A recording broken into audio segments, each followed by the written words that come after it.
Hello and welcome বন্ধুরা, welcome to new episode. তুফান কিনে একটা বড় আপডেট চলেছে। তুফান আপনারা জানেন যে ভারত বাংলাদেশের বড় বড় প্রডিউসার একসাথে প্রডিউস করছে। এখানকার এসভিএফ, ওখানকার আলফাই এবং চোরকি এটা প্রডিউস করছে। শাকিব খান একটা দারুণ একটা ছবি, রায়হান রাফি ডিরেকশন, প্রচণ্ড হাইপ রয়েছে, প্রচণ্ড এক্সাইটমেন্ট রয়েছে ছবিটাকে নিয়ে।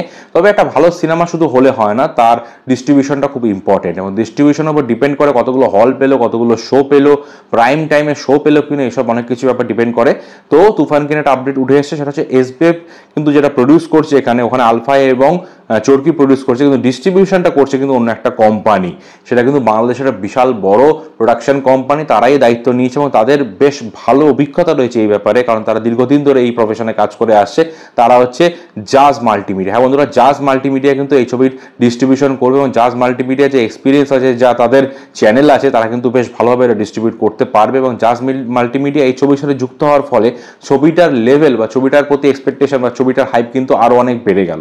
সুতরাং ভালো ডিস্ট্রিবিউশন হলে অবশ্যই ভালো বিজনেস করবে এবং one of the biggest blockbuster হয়তো হতে পারে বাংলাদেশের ইতিহাসে বলে আমার মনে হয় এই তুফান ছবিটা। আপনাদের কি মনে হয় অবশ্যই জানাবেন। জাজের সাথে যুক্ত হওয়ার জন্য আপনারা কতটা খুশি সেটা জানাতে ভুলবেন না। ভিডিওটি ভালো লাগলে চ্যানেলটি সাবস্ক্রাইব করে পাশে থাকবেন। ফেসবুক থেকে দেখে থাকলে অবশ্যই পেজটি ফলো করে দেবেন। ধন্যবাদ।